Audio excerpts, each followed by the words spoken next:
An ultrasound, a CAT scan, a life changed in a sentence. And he said, Randy, there's a mass on your pancreas. And he said, and it's not fair. Don't think it's unfair. We all stand on the dartboard, and a very small percentage of us are going to catch the dart labeled pancreatic cancer. And I was unlucky, but it wasn't unfair.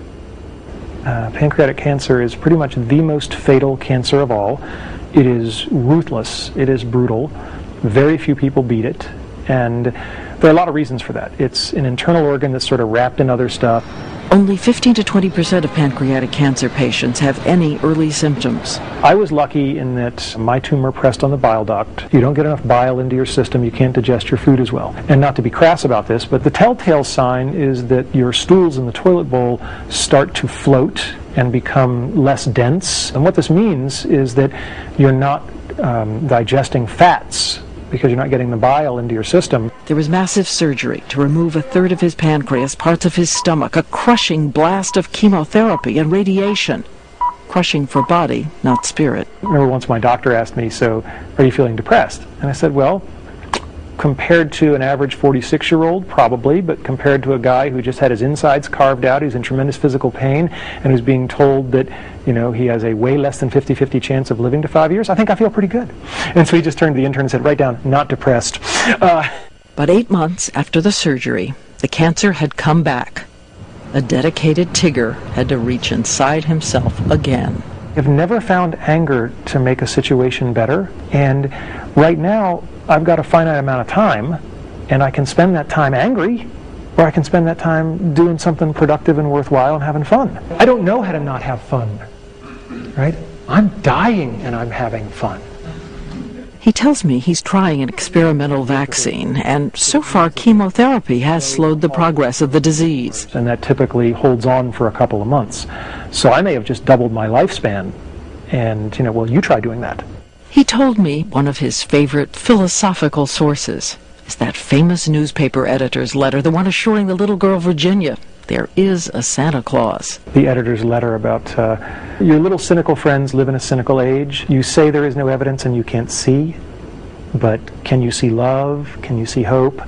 These are the most important things, and you can't see them or touch them. Did you ever see fairies dancing on the lawn? Of course not, but that's no proof they're not there. That's right. There's no scientist in the world that can tell you there aren't fairies on the lawn. Back at the lecture, sitting in the audience, his wife, mother of their 3 children. The children he worries he will not be around to protect. We're not going to talk about my wife, we're not talking about my kids, because I'm good, but I'm not good enough to talk about that without tearing up.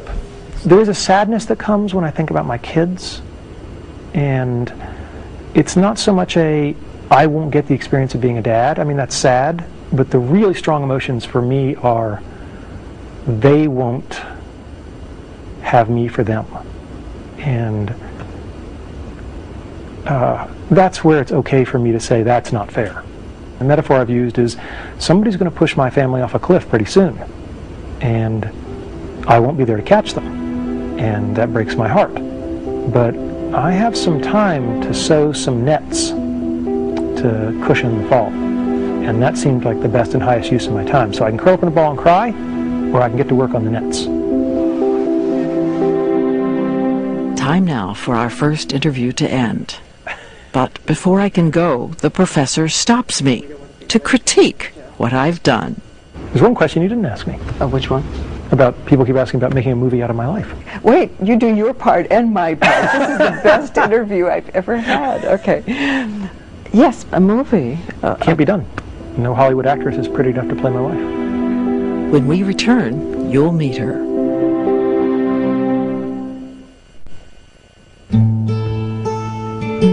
This looks like the face of a beautiful woman, but in fact, she was once one of Randy Pausch's most formidable brick walls. Some brick walls are made of flesh. Jay Glasgow was a literature graduate student who met Randy Pausch at a lecture. She checked his website. Not promising for her. She thought maybe he was gay. You thought he was gay? He was 38 years old. He had never been married. The pictures on the site rejoiced over gingerbread houses and stuffed animals, like the kind you win at the fair. Stuffed animals. Stuffed animals? All right, winning stuffed animals. He says it started when he was a little kid. This may seem mundane to you, but when you're a little kid and you see the big buff guys walking around in the amusement park and they got all these big stuffed animals, right? So he still likes the idea that big muscles and stuffed animals go together. When he began to date Jay, she says it was one thing to love a man who tells the truth, another to live with it. He's challenging. He's forthright, quick to analyze the situation, feel like he can see the truth, and to be able to relay that truth to you. Whether or not it's socially appropriate for him to do that is another thing. And I was quite an arrogant young man, and I come bounding in, and I'm going to save the world. There are all these kids. This professor, Andy Van Dam, tried to help him. And he put his arm around my shoulders, and we went for a little walk, and he said, "Randy, it's such a shame that people perceive you as so arrogant.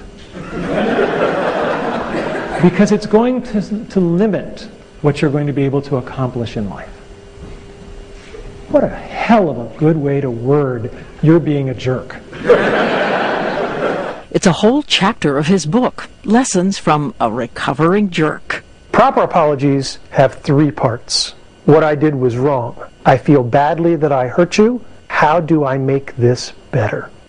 It's the 3rd part that people tend to forget. Finally, he managed to win over the woman of his dreams. He's so smart. He's by far the smartest person I think I've ever met. And I've always been able to trust him because he is so caring and has always made me feel very special. Their marriage was a strong partnership of equals. They had 3 children she stayed at home to raise full-time. And 7 happy years before he got the news, the cancer. He gave Jay the phone to hear it from the doctor, too.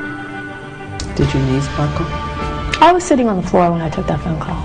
And was it a slow, incremental kind of realization that it... No. I think by the time I got off the phone, Randy told me he was going to die. So there were many nights that we would go to bed, roll over and hug each other and cry. And this went on for several days before we finally said, we have to be able to function. I felt like I had to get through the day without crying. I felt like I had to be able to look at him playing with the kids and not cry. What are we making, Logan? We're making a snowman. You hear that voice that comes in and says, it could be the last time they're playing in the snow together, and I just have to shut it off. Oh, it's going to be okay. Shut it off so that tomorrow doesn't rob you of today. A therapist gave her a kind of mantra to say, the words, not helpful.